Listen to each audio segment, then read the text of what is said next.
So hello my dear students, कैसे हैं आप सब लोग। होपफुली आप सभी लोग बहुत ही बढ़िया होंगे। तो आज की वीडियो में हम लोग स्टार्ट करने वाले इम्प्योरिटीज़ को, जो कि हमारे pharmaceutical inorganic chemistry B pharmacy first semester का टॉपिक है। तो वीडियो स्टार्ट करने से पहले बता दूं कि मेरा नाम है Harshit Pandey and you are watching your on Imperfect Pharmacy. तो जैसा कि हम लोग बात कर रहे थे इम्प्योरिटीज़ के बारे में, तो यहाँ पर हम लोग देखने वाले कि इम्प्योरिटीज़ जो कि हमारे मेडिसिन और ड्रग सब्सटेंसेज में कैसे एंटर कर जाती हैं और कैसे उनको हम लोग रिमूव करते हैं। तो यहाँ पर तो हम लोग बेसिकली देखने वाले हैं, आप जान गए होंगे कि, लेकिन अगर इसका एक बेसिक एग्जांपल आप लोग को डेली लाइफ में दूँ तो जैसा आप लोग जानते हैं कि हम लोग जो भी पानी पीते हैं तो आजकल के पानी में कितनी सारी इम्प्योरिटीज आ गई हैं और उसको रिमूव करने के लिए हम लोग वाटर प्योरीफायर्स का यूज़ करते हैं। तो उसी तरह की इम्प्योरिटीज हमारी ड्रग सब्सटेंसेज में भी एंटर कर जाती हैं, जिसको दूर करने के लिए हम लोग बहुत सारी प्रोसेस और मतलब मेथड्स का यूज़ करते हैं। तो वो सारी चीज़ें आज के वीडियो में हम लोग देखने वाले हैं। तो इम्प्योरिटीज से रिलेटेड आपके जितने भी डाउट हैं वो आज की वीडियो में क्लियर हो जाएंगे, बस वीडियो को पूरा देखना। तो जैसा चलो शुरू करते हैं। तो इम्प्योरिटी क्या होता है? Impurity is any material that affect the purity of material of interest. मतलब जैसे हमारी जो दवाएं होती हैं, मटेरियल हमारा इंटरेस्ट का क्या है, वो हमारी दवाएं हैं, ठीक है। तो इम्प्योरिटी जो कि इम्प्योरिटी एनी मटेरियल होती है, मतलब इम्प्योरिटी कोई भी मटेरियल हो सकती है जो कि हमारे दवाओं को, उसकी प्योरिटी को अफेक्ट करती है। जैसे हमारी दवाओं में एंटर करके और उसकी प्योरिटी को कम कर देती है, ज़्यादा कर देती है, मतलब ज़्यादा क्या ही करती है, कम कर देती है। अब प्रेजेंस ऑफ इम्प्योरिटी से क्या क्या हो सकता है, मतलब इम्प्योरिटी अगर हमारी दवाओं में एंटर कर गई तो उससे क्या क्या हम लोग को मतलब फ़ायदे या नुकसान, फ़ायदे तो नहीं होते हैं, बेसिकली नुकसान देखने को मिलते हैं। तो जैसा हम देख सकते हैं कि प्रोड्यूस टॉक्सिक इफेक्ट। तो टॉक्सिक इफेक्ट क्या होता है कि जैसे दवाओं को, जैसे कोई दवा हमने खाई तो उस चीज़ को, जिस चीज़ के लिए हमने खाया उस चीज़ को कम करने के बजाय उसने और बढ़ा दिया, ठीक है, या फिर उसमें बहुत और सा मतलब कोई नई बीमारी हमारे अंदर आ गई। तो ये मतलब काफ़ी सारे टॉक्सिक इफेक्ट्स हो सकते हैं अगर हमारी मेडिसिन या फिर ड्रग में इम्प्योरिटी है। अब इसके अलावा हमारी इम्प्योरिटी से हमारी जो फार्मास्यूटिकल दवाएं मतलब सब्सटेंसेज होती हैं जो कि हमारी ड्रग्स होती हैं, उनकी स्ट्रेंथ भी कम हो जाती है। यानी कि जो दवाओं का जो भी इफेक्ट होता है वो कम हो जाता है, जितना इफेक्ट उसको करना चाहिए था उतना वो नहीं करती है, उससे कम करती है। और यहाँ पर जो कॉमन इम्प्योरिटी जो कि हमारी दवाओं में हमारी फार्मास्यूटिकल ड्रग्स में आ जाती हैं, तो वो इंक्लूड करती हैं lead, arsenic, iron and chloride. ये मतलब ये सारी इम्प्योरिटीज हम लोग के बेसिकली दवाओं की मैन्युफैक्चरिंग में आ जाती हैं, जिसको रिमूव करने के लिए हमारी फार्माकोपिया में लिमिट टेस्ट दिए गए हैं, जिसको आपको आगे देखना है। तो जैसा इम्प्योरिटी के टाइप्स पे आते हैं, तो इम्प्योरिटी हमारी बेसिकली 3 टाइप्स की होती है: ऑर्गेनिक इम्प्योरिटीज, इनऑर्गेनिक इम्प्योरिटीज और रेसिडुअल सॉल्वेंट्स। अब यहाँ पर ऑर्गेनिक इम्प्योरिटीज क्या होती है? तो ऑर्गेनिक इम्प्योरिटीज वो इम्प्योरिटीज होती हैं जो कि हमारे ड्यूरिंग मतलब बेसिकली हमारे सिंथेसिस, प्योरीफिकेशन और स्टोरेज, यानी कि दवाओं के रख रखाव के दौरान हमारी आ जाती हैं। तो अब ये मे बी आइडेंटिफाइड और नॉट आइडेंटिफाइड, मतलब ये इनको पहचाना भी जा सकता है और हो सकता है कि इनको ना पहचाना जाए। मतलब ये कभी कभी तो पकड़ में आ जाती हैं लेकिन कभी कभी पकड़ में नहीं आती हैं। अब यहाँ पर they basically include starting material, by product, मतलब ये सारे जो कि प्रोडक्ट्स हैं जो कि हमारे इन ऑर्गेनिक इम्प्योरिटीज़ में आ जाते हैं। अब एक बात आपको बता दूं कि बिल्कुल भी आप लोग को एकदम नोट्स कॉपी करने की ज़रूरत नहीं है। ये चीज़ मैंने आपकी नोट्स की क्वालिटी के लिए लिख दी है, बाकी आप अपने हिसाब से जो इसमें लिख सकते हैं, इसमें इतना कुछ कॉपी एकदम आप लोगों को कॉपी नहीं करना है, ठीक है। और यहाँ पर इनऑर्गेनिक इम्प्योरिटीज़ की बात करें तो ये बेसिकली मैन्युफैक्चरिंग प्रोसेस में हम लोग के आ जाती है और ये जनरली आइडेंटिफाइड होती है। तो इनको आसानी से पहचाना जा सकता है और ये आप देख सकते हैं कि ये क्या क्या इंक्लूड करते हैं। अब यहाँ पर थर्ड टाइप में आ जाते हैं, तो ये होता है रेसिडुअल सॉल्वेंट्स। अब सॉल्वेंट्स को पहले देख लेते हैं, सॉल्वेंट्स क्या होते हैं। तो सॉल्वेंट्स जैसा कि हम लोग की जो लिक्विड डोजेज फॉर्म होती हैं, जैसा हमारा सिरप हो गया, तो सिरप आप जानते हैं कि ये लिक्विड डोजेज फॉर्म होती है हमारी दवाओं की। तो जो लिक्विड सिरप को बनाने के लिए जो भी हम लोग यूज करते हैं उसको सॉल्वेंट्स कहते हैं। मतलब सिरप को प्रिपेयर करने के लिए हम लोग जो चीज़ें यूज करते हैं दवाओं में उसको सॉल्वेंट्स बोलते हैं। यहाँ मतलब दवाओं में सॉल्वेंट्स, वैसे तो सॉल्यूट सॉल्वेंट आप जानते होंगे, बट यहाँ पर सॉल्वेंट्स में यहाँ पर ड्रग्स में बात कर रहा हूँ। तो ऐसा भी हो सकता है ना कि हम लोग जो सिरप बनाने के लिए जो भी सॉल्वेंट्स यूज़ कर रहे हैं तो उसमें कुछ इम्प्योरिटी हो, तो वो इम्प्योरिटी हमारे सिरप में भी फाइनली इंटर कर जाएगी। तो ये होती है हमारी रेसिडुअल सॉल्वेंट्स। अब यहाँ पर हम बेसिकली बात करें हमारे सोर्सेज ऑफ इम्प्योरिटीज़ के बारे में। तो सोर्सेज ऑफ इम्प्योरिटीज़ में बेसिकली आप देख सकते हैं कि इसको अभी डिटेल में देख लेंगे, बाकी अभी यहाँ पे नाम देख लेते हैं। जैसे हमारा रॉ मटेरियल हो गया, रीजेंट हो गया, मेथड हो गया, सॉल्वेंट्स हो गया, और यहाँ पर एटमॉस्फेरिक कंटामिनेशन हो गया, और रिएक्शन विथ वेसल, और पैकेजिंग एरर, और स्टोरेज कंडीशन। तो ये बेसिकली कुछ हमारे सोर्सेज होते हैं जिनके थ्रू इम्प्योरिटीज़ हमारी फार्मास्यूटिकल सब्सटेंस में इंटर कर जाती है। तो चलो एक एक करके अब इनको देख लेते हैं।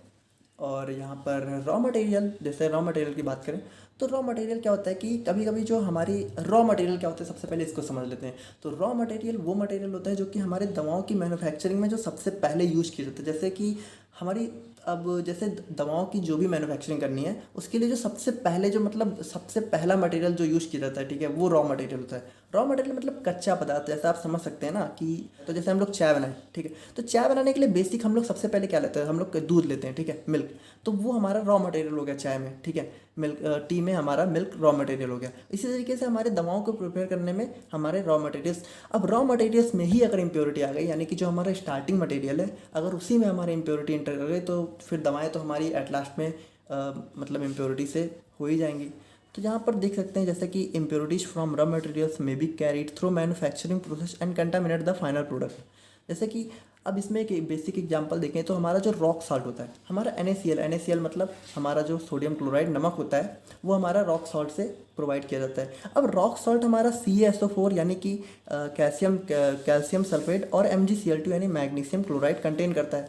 अब जो हमारा NaCl यानी कि जो भी हमारा नमक है जो कि हमारा रॉक सॉल्ट से प्रिपेयर किया गया है, तो वो यहाँ पर जो कि कैल्शियम और मैग्नीशियम के ट्रेसेस यानी कि उनके मतलब कुछ अमाउंट यहाँ पर कैल्शियम और मैग्नीशियम का हमारे NaCl में इंटर कर सकता है, जो कि हमारे इम्प्योरिटीज़ के फॉर्म में इंटर कर जाता है।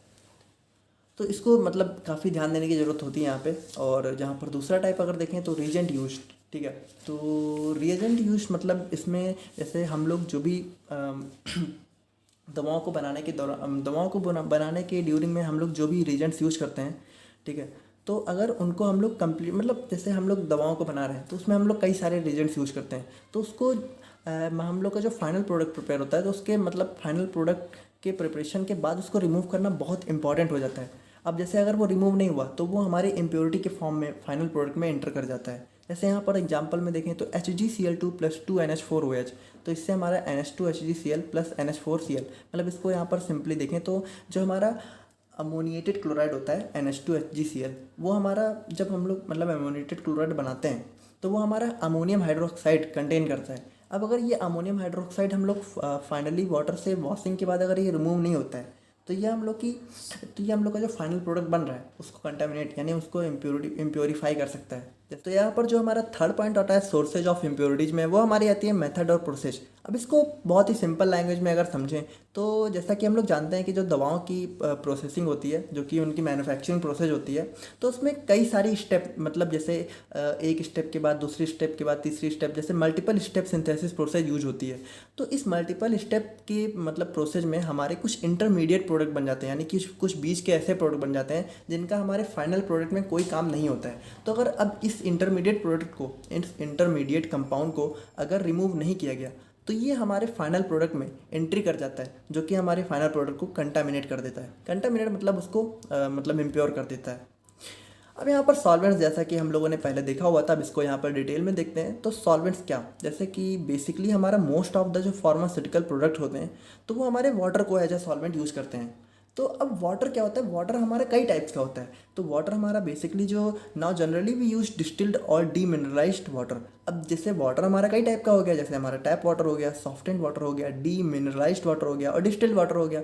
अब डिस्टिल्ड वाटर हमारा बेस्ट होता है, लेकिन अब यहाँ पर क्या बात आ जाती है कि जो हमारा डिस्टिल्ड वाटर होता है वो कॉस्टली होता है। तो ये हर जगह हम लोग यूज़ नहीं कर पाते हैं, मतलब कभी कभी मतलब करना तो डिस्टिल्ड वाटर ही चाहिए सही पूछिए तो, बट यहाँ पर कभी कभी कॉस्ट को बचाने के चक्कर में कंपनियाँ यहाँ पर थोड़ा सस्ता वाला वाटर यूज़ कर लेती हैं, जैसे डीमिनरलाइज्ड वाटर, या फिर कभी कभी सॉफ्ट एंड वाटर भी यूज़ कर लेती हैं।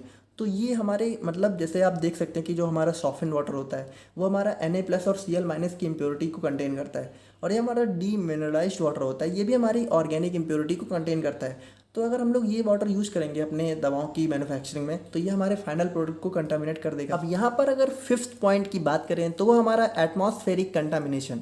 अब एटमॉस्फेरिक कंटामिनेशन क्या है, इस चीज़ को बहुत ही आसानी से समझते हैं। जैसा कि आप लोग जानते हैं कि जो हमारी इंडस्ट्री होती है फार्मास्यूटिकल, वो आप लोगों ने देखी होगी कि हमारे जैसे जो हमारा काफ़ी ज़्यादा जो हमारी आबादी वाला एरिया होता है वहाँ पर कभी आपने कोई इंडस्ट्री नहीं देखी होगी। इंडस्ट्री हमेशा एक अलग मतलब शांत एरिया में लगाई जाती है। तो ऐसा क्यों हो जाता है, ऐसा इसलिए किया जाता है क्योंकि जो हमारी मतलब हमारा जो एरिया होता है, क्राउडेड एरिया होता है, वहाँ पर हमारा जो एटमॉस्फेयर होता है वो काफ़ी कंटामिनेटेड होता है। तो हमारी जो इंडस्ट्री होती है तो उसके अंदर ही हमारी दवाएँ मैन्युफैक्चर हो रही होती हैं। तो जो हमारा एटमॉस्फेयर होता है वो काफ़ी सारे डस्ट पार्टिकल और हार्मफुल गैसेज को कंटेन करता है। तो इसीलिए हमारी जो इंडस्ट्रियाँ होती हैं वो ज़्यादातर एक काफ़ी अलग एरिया में मतलब उनको किया जाता है ताकि जो हमारी जो एटमॉस्फेयर की जो भी डस्ट पार्टिकल हैं, जो भी हार्मफुल गैसेज हैं, वो हमारी दवाओं को, वो हमारी ड्रग सब्सटेंसेज को कंटामिनेट ना कर सकें। अब जैसा आप देख सकते हैं कि अगर मान लीजिए जो हमारी NaOH है, NaOH हमारी दवाओं के मैन्युफैक्चरिंग में यूज होती है।